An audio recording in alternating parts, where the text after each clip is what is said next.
좋아요와 구독하기는 사랑입니다. 안녕하세요. 반갑습니다. 부동산입니다. 2019년 9월 16일 월요일 새로운 한 주가 시작됐습니다. 어떻게 추석 연휴들 잘 보내셨나요? 추석 연휴 확실히 쉬니까 노니까 좋긴 좋더라고요. 그러나 며칠 놀았더니 불안한 마음도 생기고 얼른 한 주가 새로 시작됐으면 하는 마음도 있었는데 막상 새로운 한 주가 시작되니까 물밀듯 밀리는 일 덕에 연휴가 그립긴 합니다. 자, 새로운 한 주 부동산 뉴스 읽어보도록 하겠습니다. 좋아요와 구독하기는 사랑입니다.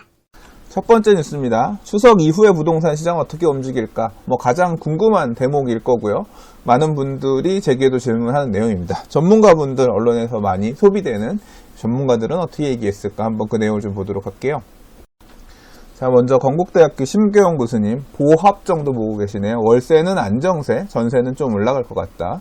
그리고 추석 이후에 부동산 시장의 변수는 민간택지 분양가 상한제를 실제 적용할 거냐, 실시할 거냐 이 여부라고 하셨고요.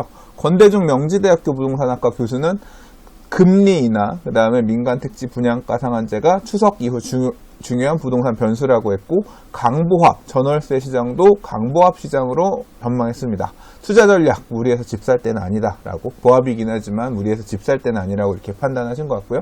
이상우 익스포넨셜 대표, 회사 그만두시고 새로 회사 차리신 것 같아요. 이상우 대표님은 서울 집값이랑 전월세 모두 상승세가 가속화될 거다라고 봤습니다. 올해 8% 오를 거라고 연초에 얘기하셨던 분이죠. 투자 전략은 무주택자는 구축을 매수하거나 1주택자는 갈아타기 수요, 이런 흐름들이 많이 보일 것이다 라고 얘기를 했습니다.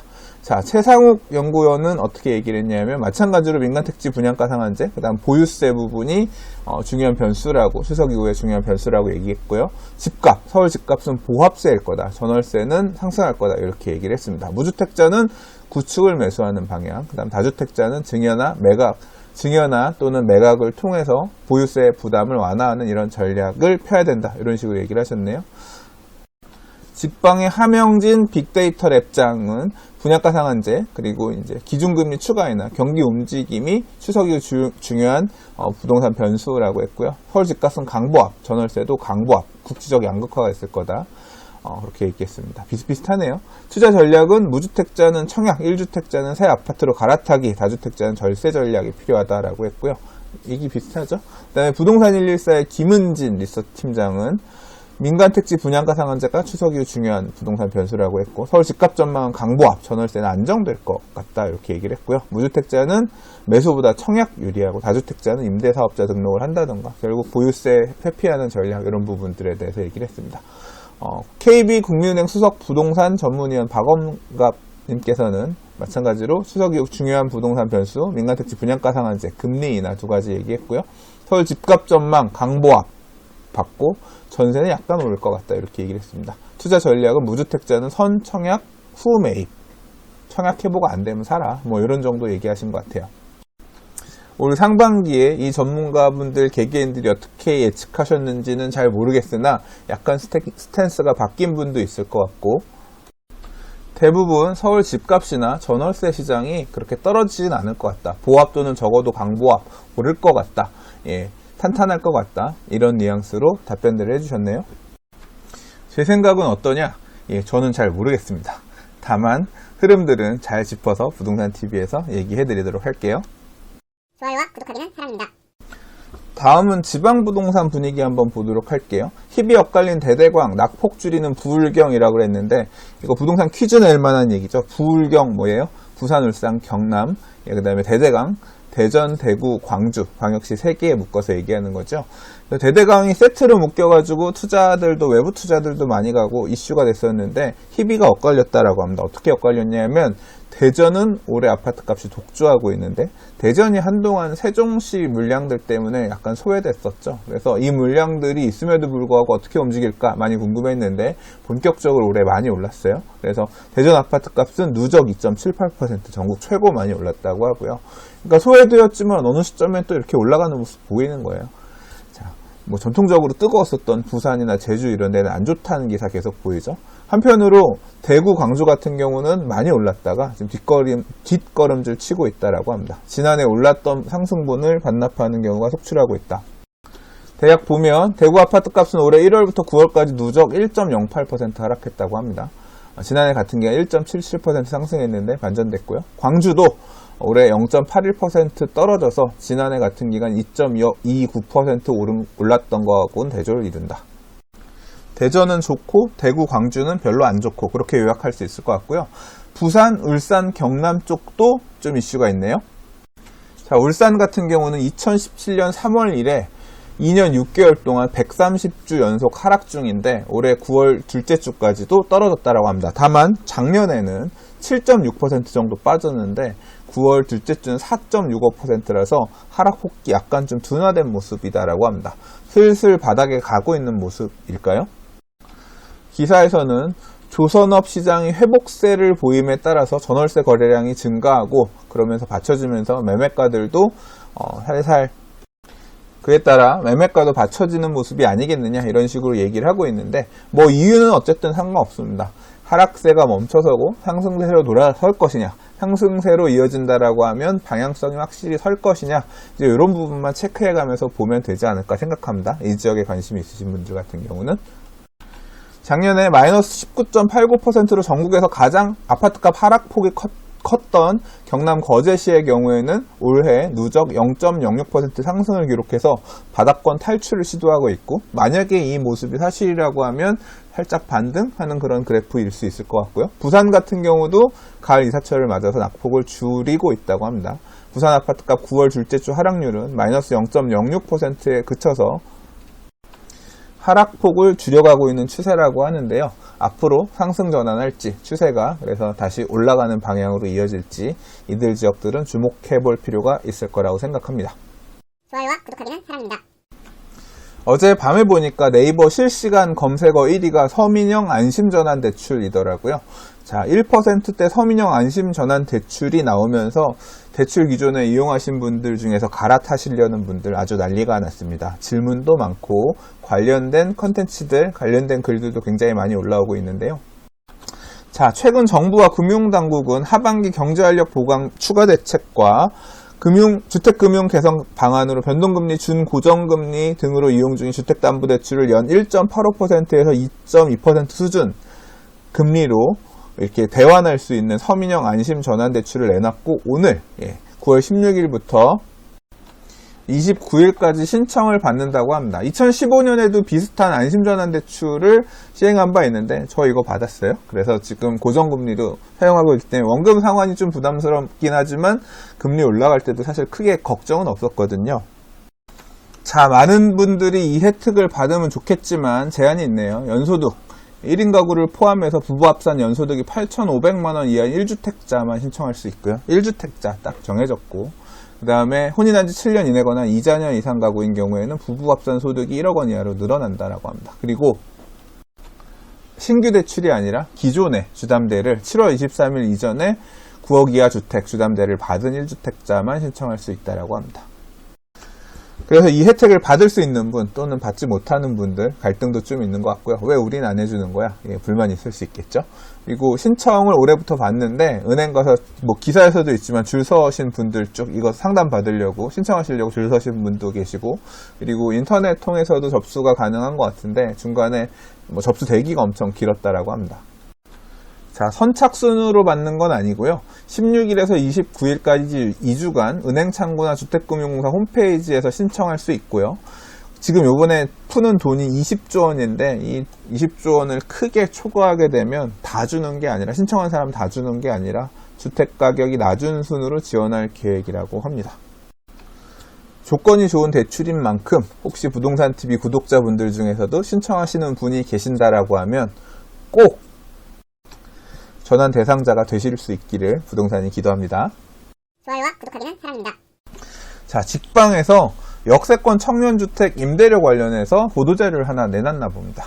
자, 근데 보니까 주변과 비슷하거나 비싸다 이런 식으로 설명을 하면서 청년층의 주거비용 절감 기대하기 어렵다 이런 식으로 해석을 내놨어요. 그래서 이게 또 문제겠구나. 이 충정로역 역세권 청년주택을 사례로 들어서 설명을 했는데 이게 아마 시범 제일 처음 시도하는 거라고 해서 당시에 이 역세권 청년주택 나올 때 이게 서울시에서 원래 추진하던 겁니다. 박원순 시장이 역세권 청년 2030 청년주택 2030 뭐 이런 식으로 해서 주변 시세보다 한 7-80% 저렴하게 이렇게 오랫동안 임대할 수 있는 이런 임대주택을 많이 공급하겠다. 사업 시행자한테는 용적률 종상향을 해줘서 혜택을 주고 혜택을 준 대신에 주변 시세보다 저렴하게 임대를 할 수 있게끔 이렇게 8년 동안 의무적으로 임대를 하게끔 이런 모델을 만든 거였고 어떤 첫 시도 사례였거든요.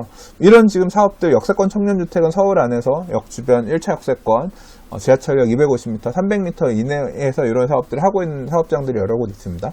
그래서 당시에는 주변에 오피스텔을 소유하고 있는 분들이 이 역세권 청년주택 허가해주면 임대료 내려가게 되고 혜택이 주어지는 거다. 이거 하면 안 된다. 불만들 되게 많았습니다. 근데 기사에서 보면 자, 청년층 주거비용 절감하기 어렵다. 예, 주변과 비슷하거나 비싸다고 이렇게 설명을 하고 있는데요. 서울시가 8월 29일에 밝힌 제1차 역세권 청년주택 입주자 모집 공고문에 따르면 민간임대 임대료는 보증금 3,640만원에서 1억 1,280만원, 월세 29만원에서 78만원 수준이고 전용면적은 15제곱미터에서 39제곱미터라고 하는데 직방의 분석에 따르면 이 임대료가 서울시의 평균 오피스텔보다 높은 편이다 라고 해석하고 있는 거예요. 원룸이나 단독 다가구 주택의 평균 임대료에 비하면 지금 이 역세권 청년주택의 시세가 2배 이상 비싸다라고 얘기하고 있습니다.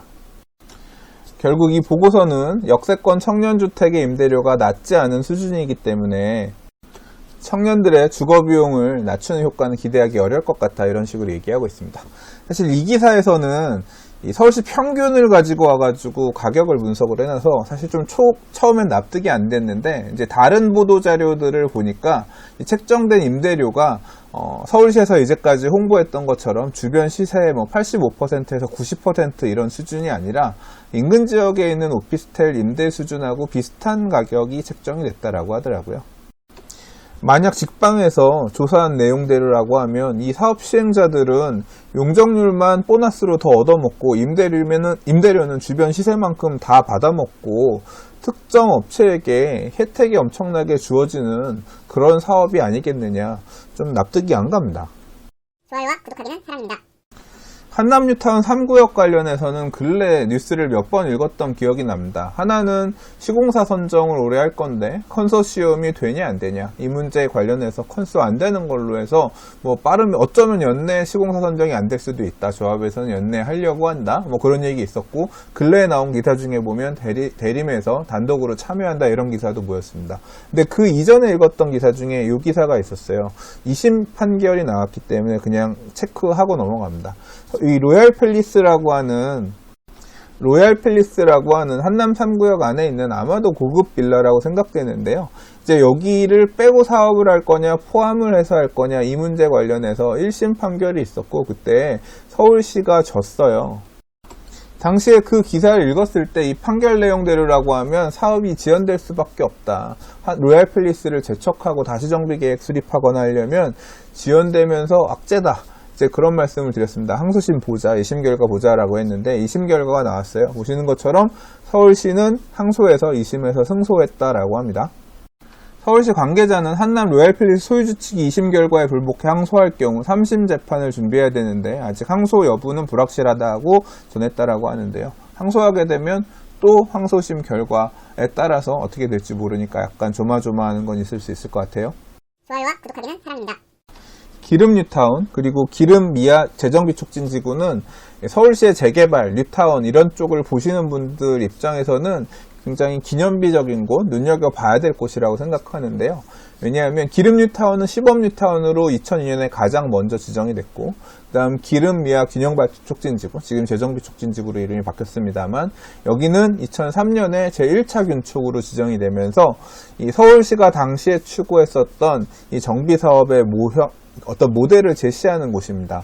예를 들자면 이 기사의 지도에서 보시면 기름역 주변에 이 일대, 사창가도 있었고 이랬던 이 지역은 강남역과 같은 지역의 중심지로 정비가 되고 그다음 그 배후에 노후한 주거지역들은 이 아파트로 재개발이 돼서 중심지역과 배후의 주거지역 이렇게 잘 갖춰진 모델을 추구했는데요. 그 당시에 이걸 이제 강남북 균형 발전이라고 그랬습니다. 강북도 강남처럼.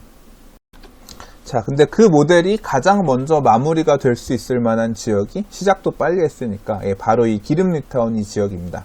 기사에서 얘기하고 있는 지역은 초고층 주거타운 변신하는 미아리 옛 집창촌이라고 표현을 해놨는데 기름, 미아, 균형발전 촉진지구에 대한 얘기고요.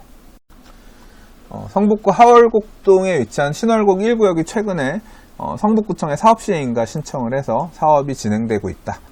재개발 사업을 통해서 최고 46층 10개 동 2200가구 규모의 아파트, 오피스텔, 호텔 등으로 복합 개발될 예정이라고 합니다. 여기가 원래는 39층으로 개발 추진했는데 저층 주거지역인 성북 2구역하고 결합 개발해서 80% 용적률을 더 받아서 좀 더 고밀 개발이 가능하게 됐다라고 합니다. 이 성북 2구역이랑 신월곡 1구역 결합 개발 사례는 이전에 뉴스 몇 번 읽었던 기억이 납니다. 지금 말씀드린 신월곡 1구역 말고 맞은편의 신기름구역이나 아니면 기름 역세권 재개발구역, 기존의 기름뉴타운에 포함되어 있던 지역들도 이미 관리처분계획 인가를 받았거나 또는 이제 시공사 선정을 앞두고 있는 단계라서 사업 막바지를 향해서 가고 있는 상황이고요. 얼마 전에 기름뉴타운에서 기름 5구역이 그리고 얼마 전에 기름뉴타운의 마지막 기름 5구역이 조합 설립 인가를 받았죠. 그래서 이 기름뉴타운과 이 주변 지역들은 원래 이제 2000년대 초중반에 서울시가 추구했었던 이 강남북 균형 발전의 모델을 볼 수 있는 한 사례로 마무리가 될 수 있을 것 같아요. 저도 기회가 되면 제가 명절 되면 항상 기름뉴타운 가서 어떻게 되고 있는지 보고 있는 게 연례 행사였는데 어느 순간부터 안 가기 시작했거든요. 저도 한번 이 근방에서 중개업하고 계신 분 아는 분도 계신데 한번 가서 보고 와야겠습니다. 좋아요와 구독하기는 사랑입니다. 자, 근래 기사에서 주상복합 아파트에 대한 언급들이 좀 여러 군데에서 보이는 것 같습니다. 똘똘한 한 채 1세대 주상복합 아파트의 부활. 그래서 강남권의 1세대 주상복합 아파트들 가격이 기지개를 펴고 있다. 눈여겨봐야 된다. 이제 이런 내용들이 기사뿐만 아니라 커뮤니티 등에서도 나오고 있는데요. 부동산 114에 따르면 서울 주상복합 아파트 가격은 지난해 12년 만에 최고 상승률을 기록했고 전년과 비교해서 13.99% 뛰면서 2006년 이후에 가장 많이 올랐고 관심이 옮겨가고 있다 그런 얘기인데요. 왜 이런 현상이 생겼을까? 일단 첫 번째 이유로는 갭 메우기가 아니겠느냐 그렇게 설명하고 있습니다. 인근에 기존 아파트들이 너무 올라서 주복이 너무 싼 거 아니냐. 그래서 이제 이게 너무 싸다 쫓아가면서 갭 메우기가 지역별로 일어나는 게 아니라 그 지역에서도 아파트를 쫓아서 주상복합 아파트를 쫓아가는 게 아니겠느냐. 이제 이런 해석이 하나가 있고요. 또 하나의 해석은 2000년대 초중반된 1세대 주상복합 아파트들은 이제 리모델링이 가능하다. 리모델링을 하게 되면 일반 아파트에 비해서 리모델링이 유리한 주상복합이 다시 조명을 받을 가능성이 있지 않느냐. 재건축을 틀어막게 되면 리모델링이 어떤 대체 투자처로 각광받을 수 있을 거 아니냐. 뭐 이런 수요들이 또 주상복합을 주목하면서 상승세를 이끌었을 수도 있다. 이제 이런 해석이 나오네요. 개인적으로는 타당한 해석이라고 생각합니다. 갭 메우기 영향이 더 컸을 거라고 생각하고요. 그리고 이런 강남 1세대 주상복합 아파트들은 인기 지역들에서 주로 지어졌기 때문에 또 가지고 계신 분들이 돈들도 있거든요. 그래서 우리 그냥 리모델링 하자. 그런 움직임으로 갈 가능성도 있다고 생각합니다. 투자 가치 관점에서는 저도 좀 생각을 해봐야 될 것 같습니다. 좋아요와 구독하기는 사랑입니다. 자, 오늘 준비한 마지막 기사입니다. 이거는 짤막하게만 읽을게요. 뭐냐면 미국의 캘리포니아주가 주택임대료 상한제를 도입했다라고 합니다. 살살 무서운 얘기죠. 왜냐하면 우리나라도 적용되는 거 아니냐. 또 이 전월세 상한제에 대한 얘기들이 우리나라도 벌써 오래전부터 계속 나오고 있었잖아요. 아직 입법되진 않았지만 또 이번 텀에 임대 가격이 어떻게 불안하면 법제화될 가능성이 없는 케이스가 아니기 때문에 미국의 이런 움직임은 아무래도 주목해 볼 수밖에 없는 상황인 것 같아요. 캘리포니아주에서 이번에 도입된 이 법안은 임대료 인상률을 5% 이내로 제한하는 거고, 그 다음에 세입자가 이유 없이 퇴거당하지 않도록 보호하는 내용도 포함됐다고 합니다. 근데 모든 주택에 다 적용되는 건 아니고, 임대료 상한제는 10년 동안만 적용이 되고, 완공된 지 15년 미만 주택은 상한제 적용을 받지 않는다라고 해요. 여기는 새 아파트는, 새 주택은 상한제 적용 없이 임대료 올릴 수 있다는 얘기인가 보네요. 자, 근데 캘리포니아주만 이런 제도를 도입한 게 아니라 오리건주에서도 올해 2월달에 인상을 연 7% 이내로 제한하는 법안을 가결해서 주 차원에서 상한제를 도입한 첫 사례가 됐고, 비단 이 두 개의 주뿐만 아니라 2017년 이후 워싱턴, 콜로라도, 네바다 등 10개 주에서 비슷한 조치를 추진하고 있다라고 해서 미국의 주택 임대료 상한제 도입되는 주들이 많이 늘어나게 되면 우리나라도 야 미국도 하는데 우리나라도 당연히 할 만한 거 아니냐? 이런 식으로 명분이 좀 세워지는 그런 결과가 되지 않을까 그런 생각이 드네요. 좋아요와 구독하기는 사랑입니다. 자, 오늘 준비한 뉴스는 여기까지입니다. 오늘도 봐주셔서 들어주셔서 감사합니다. 내일 또 다른 부동산 뉴스와 이슈로 인사드리도록 할게요. 도움이 되셨다면 좋아요, 구독하기, 그리고 알람 설정까지 부탁드리겠습니다. 감사합니다. 부동산이었습니다. 부동산의 재개발 강의 2019년 리뉴얼 버전이 나왔습니다. 재당첨 제한, 분양 자격 제한, 재개발 조합원 지양도 금지 규정 등 재개발 투자에 있어서 위험성이 굉장히 높아지는 시기입니다. 특히 재개발 재추진 구역, 일몰제 등 재개발 투자를 고민할 때 주의하셔야 될 부분들을 중심으로 2019년 강좌를 다시 정리해 보았습니다. 감사합니다.